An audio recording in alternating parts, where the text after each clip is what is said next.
우리 다 같이 하나님의 말씀 보시겠습니다. 하나님 말씀은 누가복음 18장 18절에서부터 30절까지의 말씀이 되겠습니다. 누가복음 18장 18절에서 30절까지.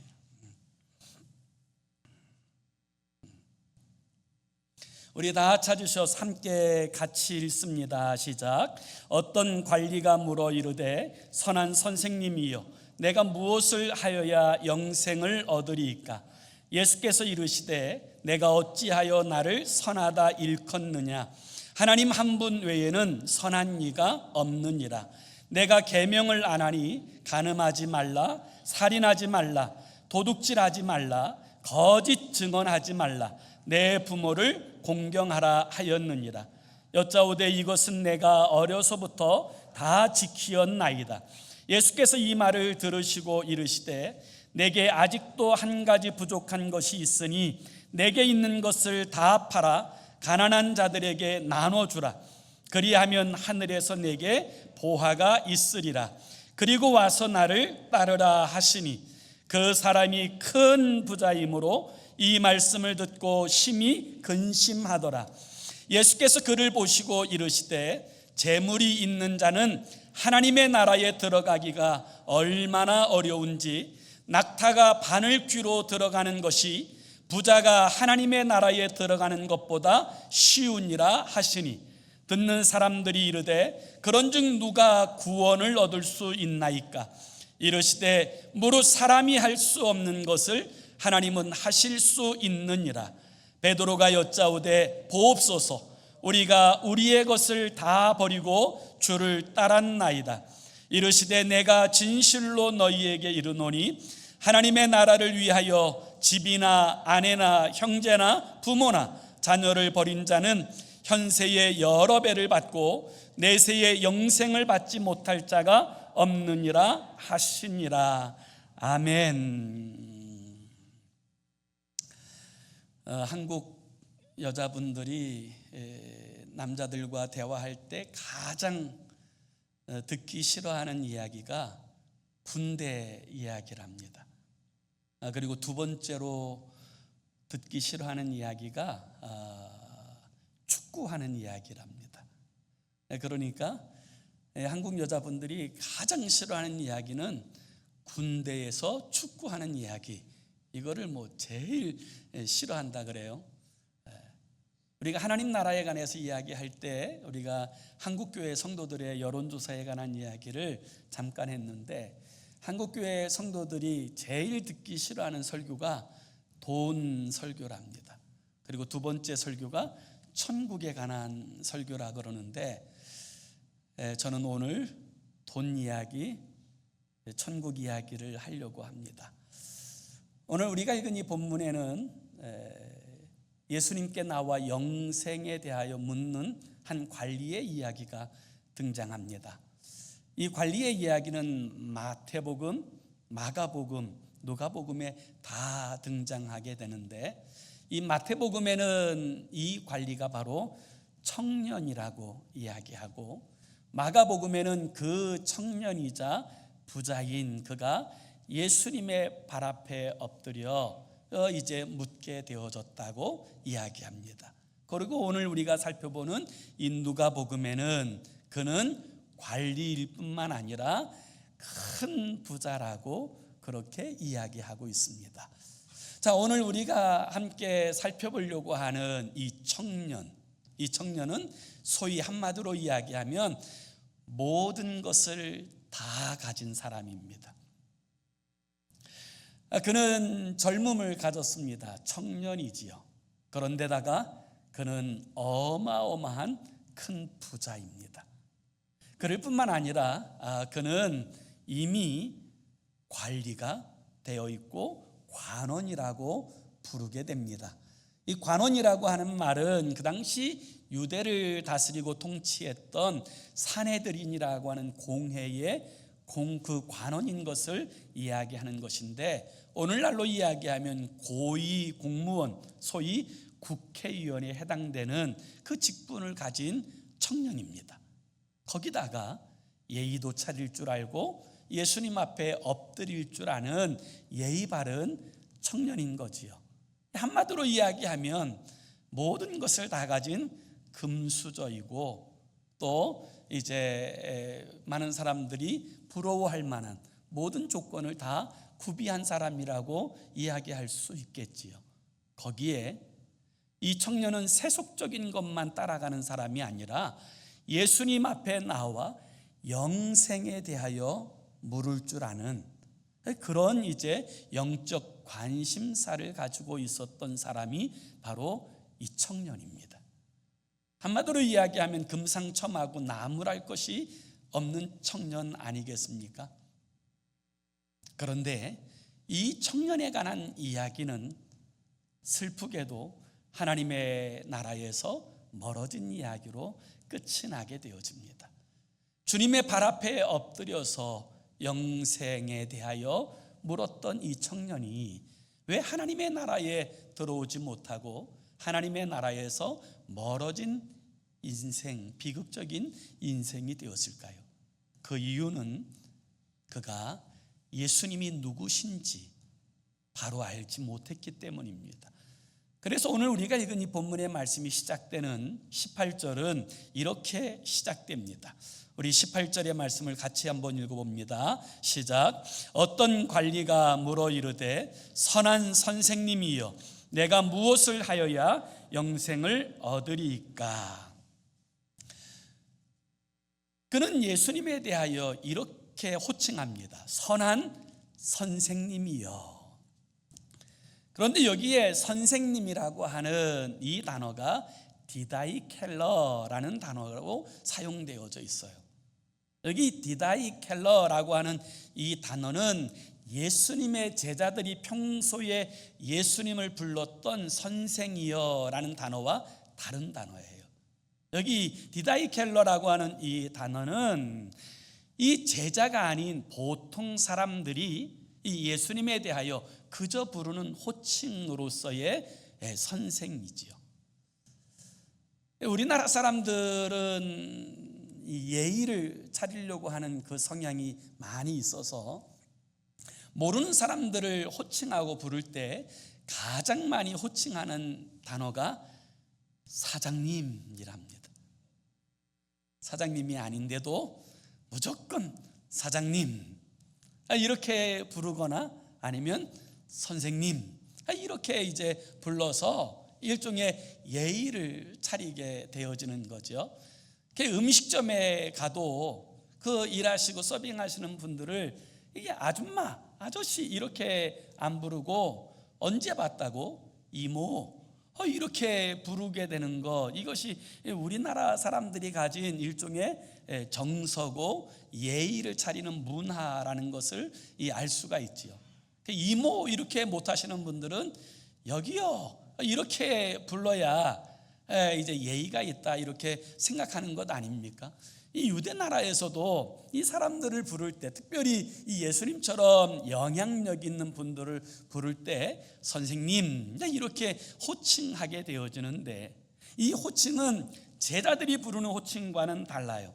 이 제자들은 에피스파파라는 단어를 사용하는데, 이 에피스파파라고 하는 이 단어는 자신의 삶의 모본으로서의 스승을 가르칠 때 사용하는 단어예요. 자, 그래서 이 젊은 청년 부자는 이 예수님 앞에 나올 때 그의 이름을 뭐라고 표현하냐면 선한 선생님 이렇게 예의는 갖춰 불렀지만 사실 예수님이 누구신지 그는 잘 알지 못했던 것을 우리는 볼 수가 있습니다. 그래서 이 청년이 그렇게 부르게 되었을 때 예수님께서 뭐라고 대답하시나 한번 보세요. 19절에 보면 예수님께서 이렇게 말씀하세요. 예수께서 이르시되 내가 어찌하여 나를 선하다 일컫느냐, 하나님 한 분 외에는 선한 이가 없느니라, 이렇게 말씀하세요. 그러니까 여기서 이 주님께서 네가 왜 나를 선하다고 하느냐, 하나님 한 분 외에는 선한 이가 없다, 이 말은 예수님 당신이 선하지 않다 이런 뜻이 아니에요. 여기서 말씀하시는 이 말씀의 본질은 사람은 누구나 선하지 않다. 다시 말하면 의인은 없나니 하나도 없다라는 사실을 말씀하시는 거예요. 어떤 사람이든 하나님의 관점에서 바라보게 될 때 선한 사람은 아무도 없다. 이 표현은 또 다른 의미로 나는 선한 사람이 아니라 하나님이라고 하는 이 뜻을 그에게 알려주시는 거예요. 그렇습니다. 예수님은 그저 선한 영향력을 나타내는 그런 선생이 아니에요. 오늘 이 젊은 청년처럼 많은 사람들이 예수님을 4대 성인 중에 하나요, 우리의 인생의 모본이 되어질 그런 이제 스승 중에 한 사람으로 여기는 사람들이 많이 있습니다. 그러나 하나님의 나라는 그와 같은 이 자신의 삶에 그저 롤모델이 될 수 있는 선생 정도로 여기는 자에게 임하는 나라가 아니에요. 예수님은 분명히 자신이 하나님의 아들이시고 하나님의 본체시라는 사실을 분명하게 말씀하셨습니다. 말씀하셨을 뿐만 아니라 죽은 자를 살리시고 귀신을 내어 쫓으시고 병든 자를 고치시고 물이 포도주가 되게 하시고 풍랑을 잠잠케 하시는 일들을 통하여서 당신이 하나님이신 것을, 창조주이신 것을 분명하게 선언하시고 드러내셨습니다. 그럼에도 불구하고 이 청년은 이 예수님 앞에 나올 때 선한 선생이여 하고 주님 앞에 나옵니다. 그때 주님께서 이렇게 말씀하세요. 누가 나보고 선하다고 하느냐? 선한 이는 하나님밖에 없다. 내가 하나님이다 라는 사실을 선언하게 되어진 거지요.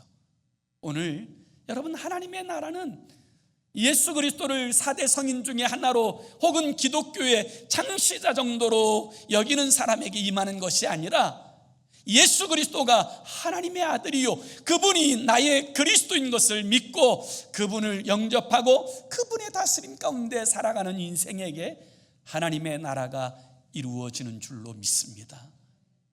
이 젊은 청년이 이 영생에 대하여 알기 위하여 주님 앞에 나왔지만 우리는 이 젊은 청년에게 있어서 그는 구원, 다시 말하면 하나님의 나라에 들어가는 방법을 전혀 알지 못하는 무직 가운데 있었음을 보게 되어집니다. 그래서 오늘 본문 18절을 다시 한번 보세요. 18절에 보면 이렇게 이야기합니다. 어떤 관리가 물어 이르되 선한 선생님이여, 내가 무엇을 하여야 영생을 얻으리까? 그렇게 이야기합니다. 무엇을 하여야 영생을 얻으리까? 이 질문은 영생을 얻기 위해서 내가 무엇인가 해야 된다는 전제를 이야기하고 있는 거예요. 오늘 수많은 사람들이 하나님의 나라에 관해서 오해하고 있는 부분이 여기에 있어요. 내가 무엇을 하여야 하나님의 나라에 들어갈 수 있을까? 내가 무슨 업적을 세우고 어떻게 하나님을 기쁘시게 해야 하나님의 나라에 들어갈 수 있을까? 이런 하나님의 나라에 대한 잘못된 생각을 가지고 살아가는 사람들이 많이 있는 것을 보게 되어집니다. 그때 주님께서는 이 하나님의 나라에 대하여 오해하고 있는 이 청년에게 이렇게 말씀하세요. 20절에 보면 내가 계명을 안 하니 간음하지 말라, 살인하지 말라, 도둑질하지 말라, 거짓 증언하지 말라, 내 부모를 공경하라 하였느니라, 이렇게 말씀하세요. 주님께서 지금 말씀하신 내용은 10계명 가운데 두 번째 돌판에 쓰여진 내용이지요.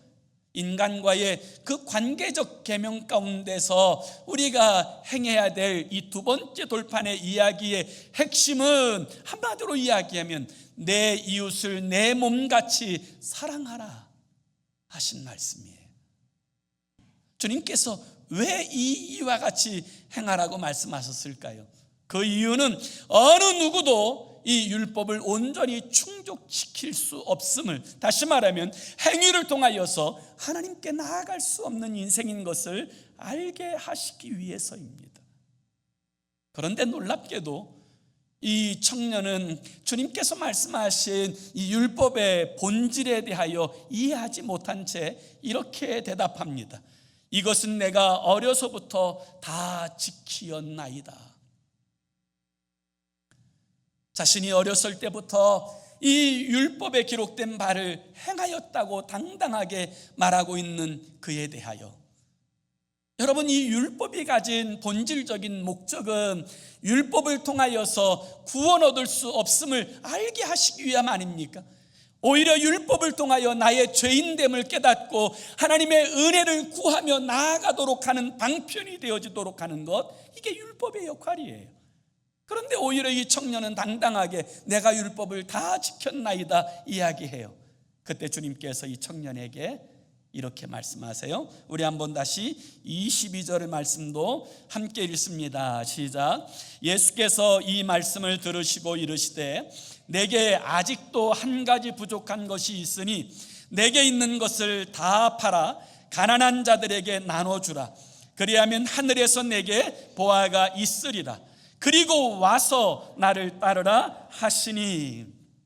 여기 22절에서 우리가 주목해야 될 것은 한 가지 부족한 것이 있으니라고 하는 이 단어는 꼭 하나가 부족하다는 의미가 아니라 결정적으로 잘못된 것이 있다라는 단어예요.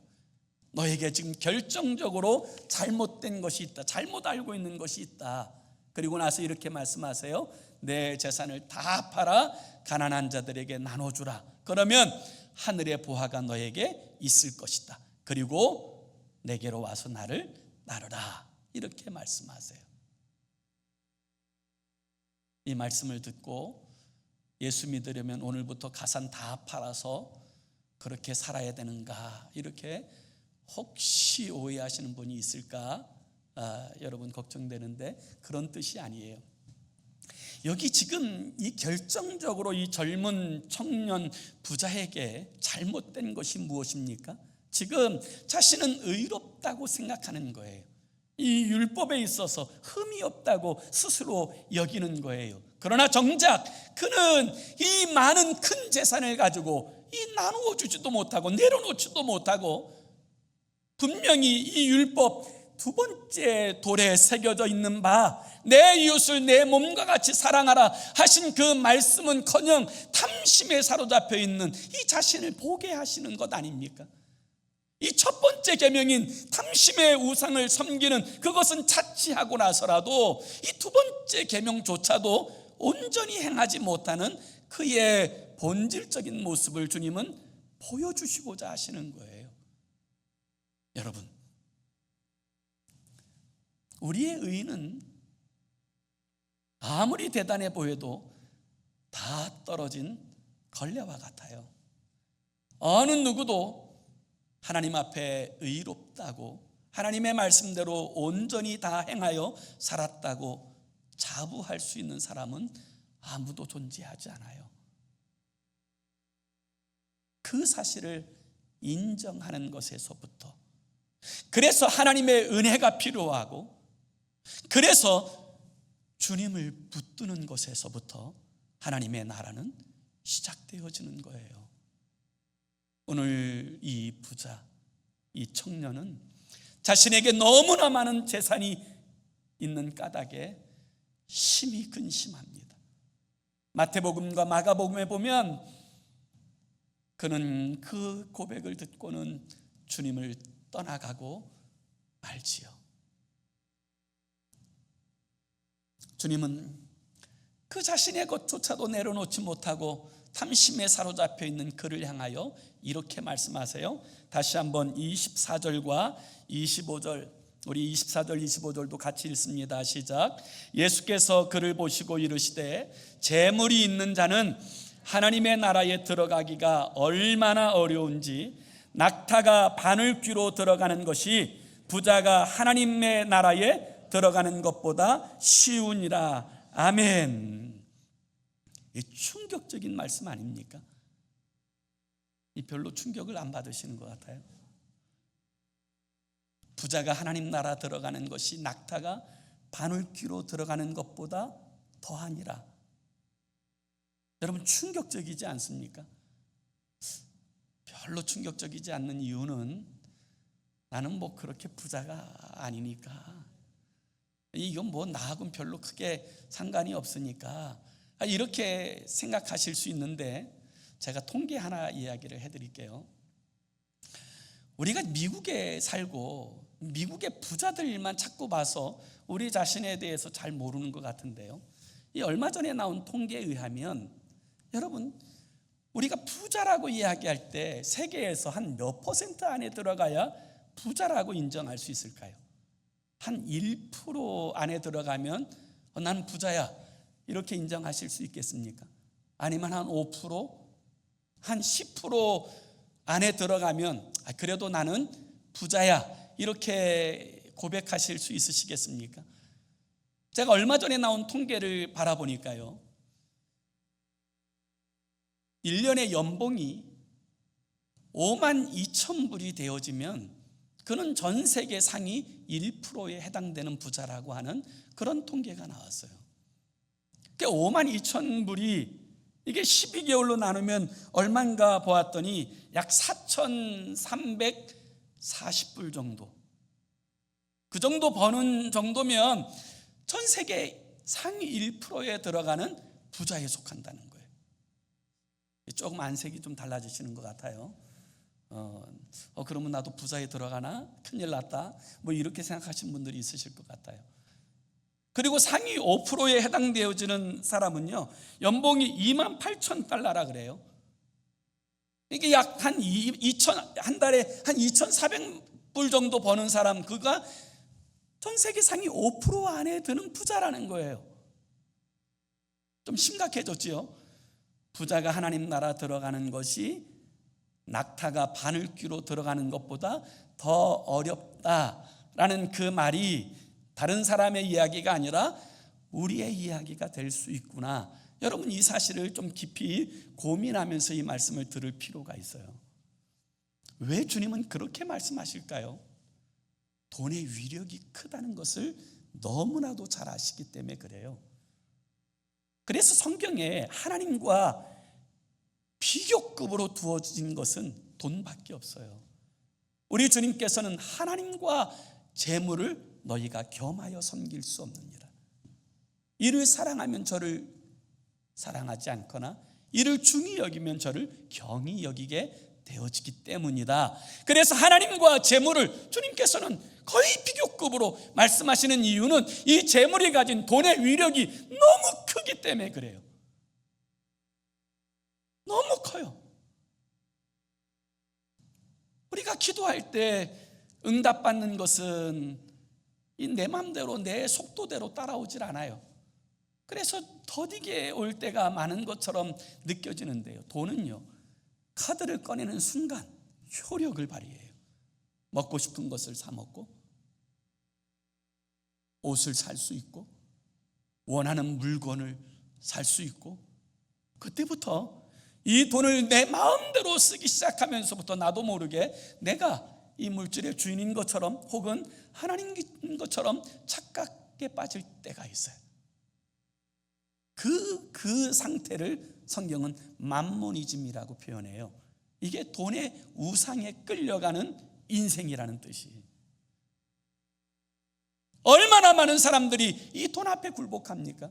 돈을 위해서 마치 그 삶의 목적이 돈에 있는 것처럼, 어떤 일들을 결정할 때 돈이 얼마나 되냐 안 되냐, 그것이 결정의 가장 중요한 이유인 것처럼 그 돈 때문에 살인도 일어나고, 그 돈 때문에 형제간의 불화도 생기고, 그 돈 때문에 온갖 악한 죄와 일들이 벌어지지 않습니까? 어느 통계에 보면 여러분, 요즘 예전과 달리 요즘에 이혼하는 이유 가운데 90% 가까이가 돈과 관련되어져 있다는 거예요. 여러분, 이 돈이 얼마나 위력이 있는지 몰라요? 그렇지만 여러분, 돈은 치명적인 한계를 가져요. 누가복음 12장에 보면 한 부자의 이야기가 등장합니다. 한 번은 그가 농사를 지었는데 자기가 예상한 것보다 어마어마한 소출을 거두게 됩니다. 그때 부자는 더 큰 창고를 짓고 여러 해 동안 자기 마음대로 쓸 수 있는 물건을 그동안 그곳에 쌓아둔 다음에 이렇게 스스로 독백해요. 내 영혼아, 내가 여러 해 동안 쓸 물건을 쌓아두었으니 이제부터 평안히 먹고 마시고 쉬고 즐거워하자. 그때 하나님의 음성이 들려와요. 어리석은 자여, 오늘 밤에 내 영혼을 도로 찾으리니 그러면 너의 예비한 것이 네 것이 되겠느냐. 돈의 치명적인 한계는 이 땅에서만 사용된다는 거예요. 하나님의 나라에 돈은 아무런 영향을 미치지 못합니다. 돈으로 하나님 나라에 갈 수 없어요. 뿐만 아니라 돈은 실제적으로 우리의 삶의 행복을 담보하지 못합니다. 그런데도 많은 사람들이 돈이 우리의 진정한 행복을 담보한다고 그렇게 믿습니다. 전 세계적으로 가장 큰 갑부의 삶을 돌아보면 여러분, 온전한 가정을 이루고 있는 갑부가 거의 존재하지 않아요. 그 이유는 그 많은 물질이 가장 기초적인 가정이라고 하는 그 행복조차도 담보하지 못한다는 사실을 이야기하고 있는 것 아닙니까? 그래서 여러분, 오늘 우리들의 삶의 자리에서 이 돈에 대하여 그리스도 예수의 사람들이 어떻게 대하느냐, 이것이 우리의 신앙을 가늠하는 척도가 되어지는 거예요. 디모데전서 6장 10절에 보면 이렇게 말씀하세요. 돈을 사랑함이 일만하게 뿌리가 되나니 이것을 탐내는 자들은 미혹을 받아 믿음에서 떠나 많은 근심으로써 자기를 찔렀도다. 여러분, 여기에 문제가 있어요.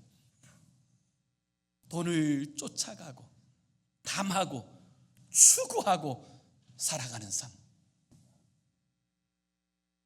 그것은 탐심이라고 하는 우상 숭배하는 자입니다. 하나님의 나라와 가깝지 않은, 하나님의 나라와 상관없는 우상 숭배자에 불과하다라는 거예요.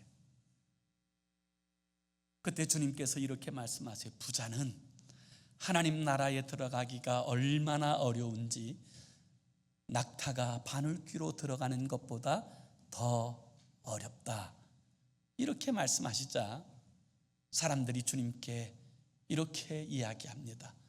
그러면 누가 구원을 받을 수 있습니까?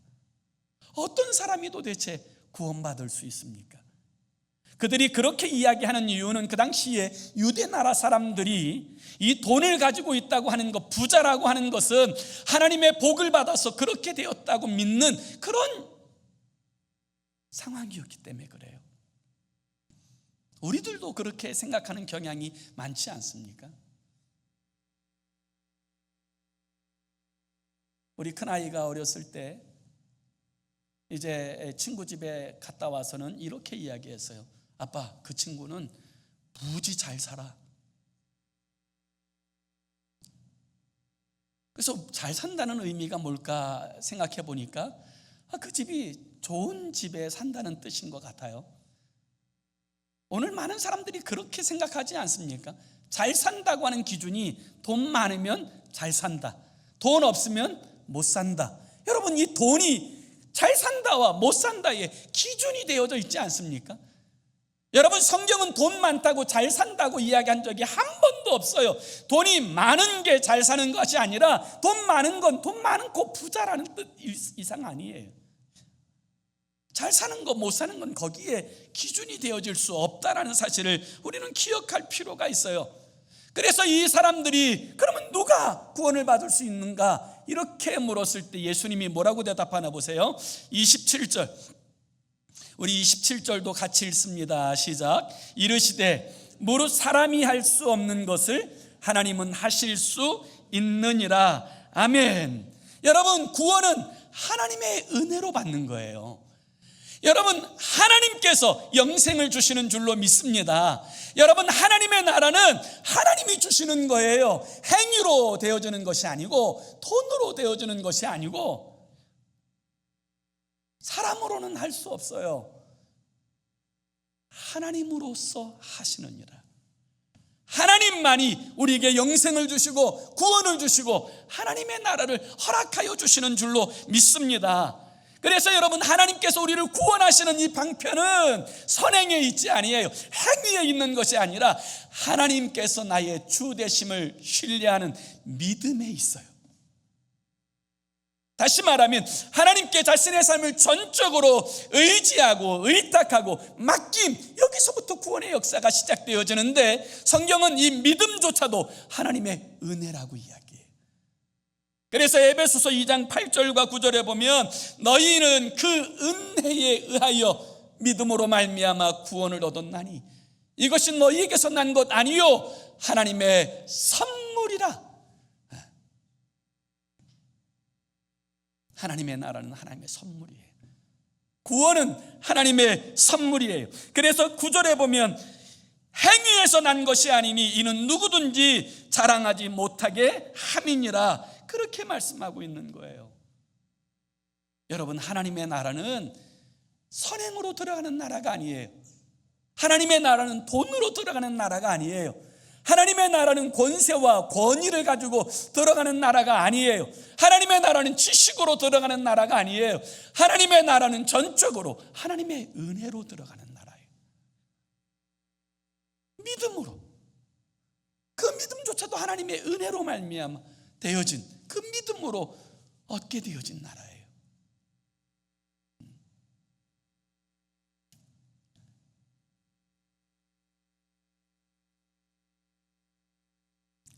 그 고백을 듣고서는 베드로가 그때를 놓치지 않고 이렇게 이야기합니다. 주님 보십시오. 우리가 우리 것을 다 버리고 주님을 따랐습니다. 마가복음에 보면 이 베드로가 우리가 다 버리고 주님을 따랐으니 우리에게 무엇을 주시렵니까? 이렇게 이제 물어요. 그때 주님께서 뭐라고 대답하세요? 오늘 다시 29절 30절 29절 30절에 보면 이렇게 말씀하세요. 이르시되 내가 진실로 너희에게 이르노니 하나님의 나라를 위하여 집이나 아내나 형제나 부모나 자녀를 버린 자는 현세의 여러 배를 받고 내세의 영생을 받지 못할 자가 없느니라 하시니라. 아멘. 여러분, 이 말씀은 부모와 가족과 자녀들 다 연 끊고 여러분 따르라는 이야기예요? 아니지요. 그렇다 그러면 우리가 30절에 현세의 여러 배를 받고 아내를 여러 명 두고 자녀를 더 많이 두고 이런 뜻이겠어요? 아니죠. 여기서 말씀하시는 이 말씀의 본질적인 의미가 뭐예요? 주인이 바뀌어야 된다는 거예요. 내가 내 인생의 주 되었던 그 주의 주인에서 이제는 하나님께서 내 인생의 주 되시는 것, 이게 다 버리는 거예요. 자기를 부인하는 거예요. 그때 어떤 일이 벌어집니까? 우선순위가 바뀌어지는 거예요. 삶의 우선순위가 바뀌어지는 것 아닙니까? 오늘 이 부자 청년은 자신이 율법을 행하고 의롭게 살아온 것처럼 그리고 예수님 앞에 나와서 영생을 얻으려면 내가 뭘 도대체 더 할까요? 이렇게 물었을 때 여러분, 그의 마음에는 가득한 탐심이 있지 않습니까? 정말 그걸 원한다면 그가 정말 주님 앞에 그것을 내려놓고 하나님의 나라를 구하며 나아갔지 않았겠어요? 그런데 본질적으로 그가 원하는 것은 그런 하나님의 나라가 아니에요. 주님께서 말씀하신 그런 하나님의 나라가 아니에요. 저는 그런 의미에서 지금 미국 베스트셀러 작가인 조이스 마이어가 쓴 단순함이 주는 이 기쁨이라고 하는 책이 있는데요, 이 단순함이 주는 이 기쁨이라는 책에 이런 이야기가 등장해요. 뭐라고 쓰였냐면, 믿는다는 것은 믿지 않는 것보다 훨씬 더 간단한 일이다, 이렇게 표현해요. 여러분 이 말이 좀 이해가 되세요? 동의가 되세요? 믿는다고 하는 것은 믿지 않는다는 것보다 훨씬 더 단순한 일이다. 훨씬 더 간단한 일이에요. 여러분 이 말이 가지고 있는 것이 뭐예요? 하나님을 믿는다고 하는 것은요, 단순해요. 하나님을 나의 주인으로 신뢰하는 거예요. 진짜 바꾸는 거예요. 그분이 내 인생의 완전한 주인이 되었을 때 여러분 우리의 삶에 일어나는 일이 뭐라 그랬어요? 우선순위가 바뀐다니까요.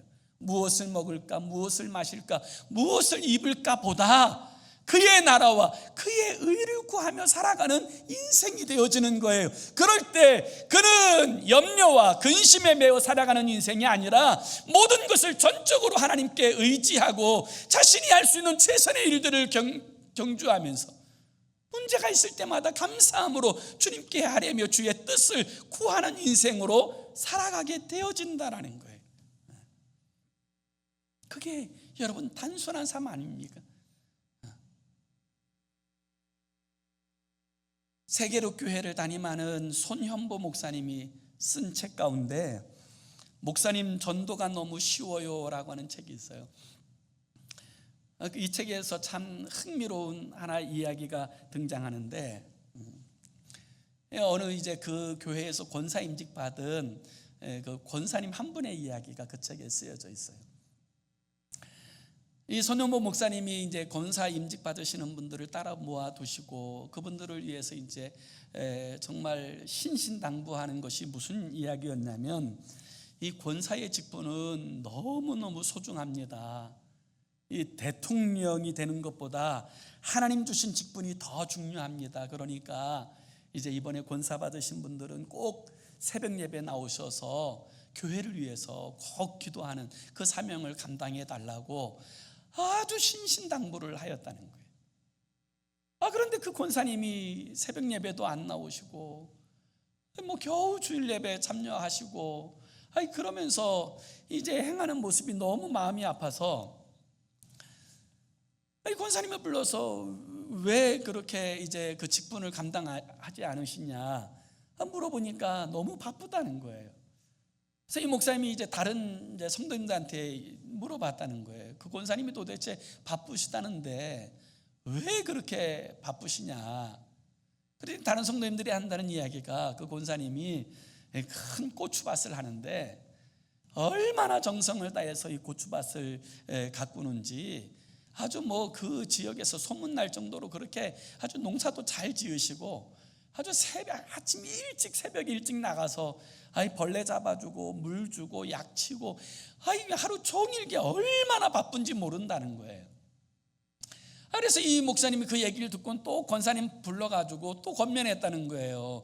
권사님, 이 고추밭 가꾸는 것도 중요하지만 그래도 이제 하나님 나라를 위해서 봉사하고 헌신해야 되지 않겠습니까? 이렇게 권면했는데도 무용지물이더라는 거예요. 또 뭐 전혀 달라진 게 없는데 한 번은 새벽 예배 때 이 권사님을 위해서 기도하는데 이 마음에 막 감동이 오기를 네가 진짜 목사라면 그 권사님 밭에 가서 고추를 다 뽑으라고 그런 감동이 오더라는 거예요. 그래 이런 막 감동이 오는데 그 차마 못하겠더라는 거예요. 이게 너무 과격해서 이게 도대체 무슨 말이 나올지도 모르고 그래서 이제 안 하려고 그러는데 너무 자꾸 하나님이 그렇게 계속 감동하시니까 할 수 없이 이 목사님이 이제 그 권사님이 가꾼다는 이 고추밭에 가셨대요.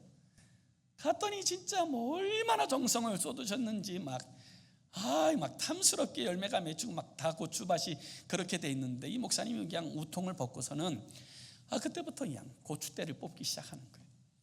2-3시간을 고추대를 뽑는데 물집이 다 잡히고 막 워낙 더우니까 더 이상 할 수 없을 것 같아가지고 그냥 두고는 이제 다시 교회로 왔는데 어떤 성도님들이 교회로 찾아와서는 이제 이렇게 이야기하는 거예요. 목사님, 그 권사님 집에 한번 가보세요. 난리가 났습니다. 그러더래요.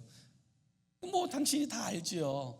근데 이 집사님들이 와서 뭐라 그러냐면 그 권사님이 마치 그냥 그 실신한 사람처럼 뭐 지금 뭐 거의 거품을 물고 쓰러질 지경이 되었다는 거예요. 그래서 이제 목사님이 권사님을 찾아갔어요.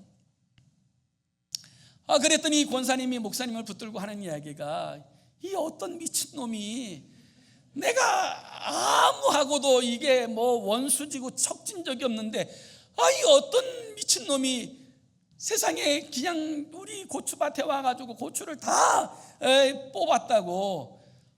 그러면서 한다니, 목사님 그 죽일 놈이 혹시 우리 집도 불 지르지 않을까요? 이렇게 걱정하더라는 거예요. 그래서 이 목사님이 권사님한테 이렇게 말했대요. 권사님, 그 죽일 놈이 접니다. 그랬더니 권사님이 깜짝 놀라서, 예? 왜요? 목사님이 왜 그러셨어요? 그때 목사님이 이렇게 말씀하셨대요. 제가 책에 있는 그대로 읽어드릴게요.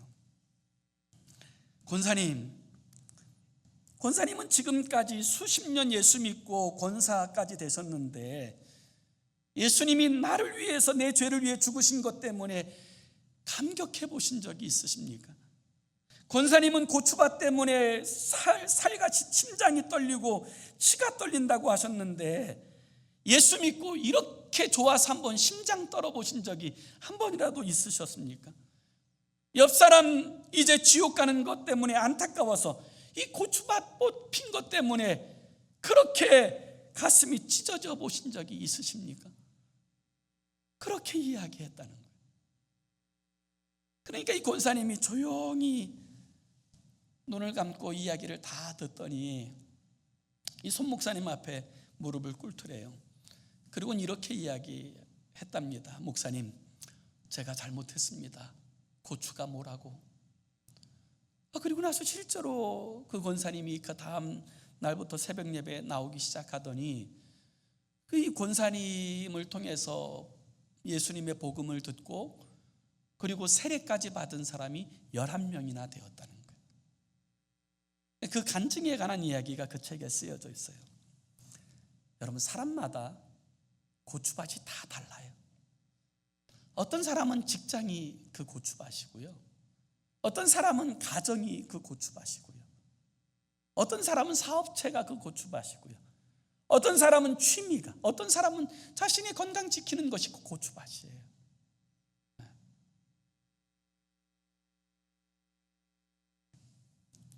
하나님의 나라와 그 의를 먼저 구하지 않는다면 그게 고추밭이에요.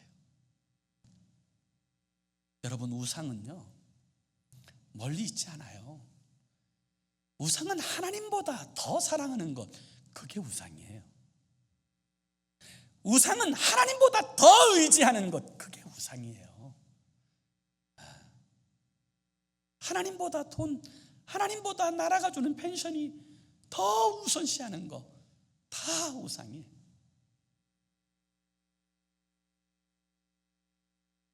이 부자 청년은 그 우상을 극복하지 못하고 주님을 떠났어요.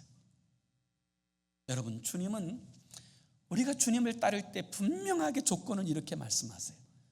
누구든지 나를 따라오려거든 자기를 부인하고 자기 십자가를 지고 나를 좇을 것이니라. 그게 주님 따라가는 유일한 방법이에요. 많은 사람들이 예수 믿는다고 하는 것에 대해서, 실제로 어떤 사람들이 전도할 때 이렇게 전도하잖아요. 예수 믿고 복 받으세요. 예수 믿고 복 받으세요. 그러니까 사람들이 교회 나가고 예수 믿으면 복 받는 줄 알아요. 이 직장도 복을 받고 사업체도 복을 받고 집도 자녀들도 다 잘 되고 그런 복인 줄 알아요. 예수 믿고 복 받으세요라고 이야기할 때 그 복은 아마 이 영생의 복을 말하는 것이겠지요. 누가 뭐 그런 복을 이야기했겠어요. 근데 듣는 사람들은 그렇게 듣지 않는 거거든요. 실제로 우리나라에 이 선교사님들이 처음 와서 이 복음을 전할 때 어눌한 말로, 이 복음을 전할 때 이렇게 이야기해서 예수 믿고 구원받으세요. 그래서 여러분, 이제 그 유명한 선교사님 가운데 한 분이 그 경상도 안동 지방에 가서요, 이제 사람을 시켜서 이 북을 치게 하고는 뒤에 따라가면서, 이 선교사님이 좀 어눌하지만 이렇게 소리쳤다는 거예요. 예수 믿고 구원받으세요. 교회 나오시면 구원받습니다. 그렇게 이야기하는 것을 듣고는 여러 사람들이 진짜 교회에 막 찾아왔다는 거예요. 그 선교사님 이야기를 듣고 따라왔다는 거예요. 그래서 이 선교사님이 너무 좋아서 막 가슴이 막 벌렁벌렁거려서 막 그날 열심히 막 복음을 전하고 이제 예배가 다 마쳤는데 그 사람들이 집에 갈 생각을 안 하더라는 거예요. 그래서 왜 안 가십니까? 그랬더니 하는 이야기가 저 구원 주신다고 그러시지 않았습니까? 그 당시만 해도 구원이 작은 돈이 아니라 큰 돈인데 이 구원 주신다고 그래가지고 끝까지 남아있더라는 거예요. 오늘날 많은 사람들이 예수 믿고 이 복 받는다는 것이요, 세상적 복만 생각하는 거예요. 아니요, 진짜 예수 믿는 것은 자기를 부인하는 것에서부터 시작되는 거예요. 내가 그리스도와 함께 십자가에 못 박혔나니 그런즉 이제는 내가 산 것 아니요 내 안에 그리스도께서 사신 것이라. 이게 그냥 교리가 아니라 우리의 신앙이고 우리의 삶이 돼야 되는 줄로 믿습니다. 그때부터 우리의 심령에 하나님의 나라가 이루어지고 우리가 하나님의 통치 아래 살아가게 될 때부터 하나님의 영광이 우리의 삶에 드러나는 거예요. 그렇게 예수 믿고 그렇게 주님 따라가는 저와 여러분의 삶이 되기를 예수 이름으로 축원합니다. 기도합시다. 우리 같이 이렇게 기도했으면 좋겠어요. 주님, 하나님의 주인 되심을 온전히 인정하여 돈에 끌려가는 인생이 아니라 하나님의 나라와 그의 의를 구하며 주님의 영광을 위해 살아가는 우리의 삶이 되게 해달라고 이렇게 기도했으면 좋겠어요. 오늘 교회 나오는 너무 많은 사람들이 오늘 이 부자 청년처럼 주님을 오해합니다. 구원받는 이 방법을 알지 못해요. 그래서 근심하고 돌아갑니다. 주님과 상관없이 살아가요. 그런데 우리가 진짜 주님 따르는 길은 내가 부인되는 것에서부터 시작되는 거예요. 내가 주인이 아니다. 하나님께서 내 인생의 진짜 주인이시다. 내 생명도 주님의 것이고 내 자녀도 주님의 것이고 내 물질도 주님의 것이고 내 모든 것이 주님의 것이다. 이것이 인정되어지면서부터 주님을 따르는 진짜 삶이 시작되어지는 줄로 믿습니다. 우리에게 그 믿음 가운데 주님과 동행하는 우리의 삶이 되게 해달라고 우리 함께 합심으로 기도하겠습니다. 살아계신 하나님 아버지, 오늘 아버지 이 부자 청년, 아버지 세상 사람들이 다 부러워할 커리어를 가진 이 부자 청년이 심지어는 영생을 구합니다. 그러나 아버지 그가 아버지 주님에 대하여 바로 알지 못하고 하나님 나라의 왕이 누구신지 알지 못하였을 때 그는 근심하며 떠나갑니다. 아버지 하나님, 오늘 얼마나 많은 사람들이 이렇게 주님 앞에 가까이 나왔다가 아버지 떠나가는 인생이 얼마나 많습니까? 하나님 아버지 구하옵나니 우리로 하여금 예수 그리스도가 누구신지 바로 알게 하여 주옵소서. 그분이 하나님 나라의 왕이요, 아버지 우리가 그분의 통치 아래 있을 때부터 우리가 하나님 나라의 백성으로 살아가게 되어지는 것을 깨닫게 하여 주시고, 아버지 내가 주인이 아니라 나 자신이 부인될 때부터 예수 믿는 삶이 시작되어지는 것을 알게 하여 주셔서 우리로 하여금 진정한 하나님 나라의 백성으로 주의 영광을 위해 살아가게 하시고, 아버지 하나님 훗날 영원한 하나님의 나라가 이루어질 때 영광스러운 그 나라에 참여하는 우리 모두가 되게 축복하여 주시옵소서.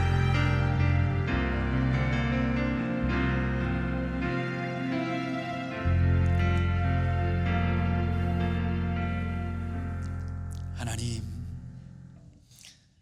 오늘 이 부자 청년은 주님에 대해서도 알지 못했고 구원 얻는 길에 대해서도 알지 못하였습니다. 영생에 대한 관심을 가지고 주님 발 앞에 엎드리긴 했지만 하나님 나라와 관계없이 하나님의 나라에서 멀어진 인생이 되었습니다. 오늘날 교회 안에도 이와 같은 인생이 얼마나 많은지요.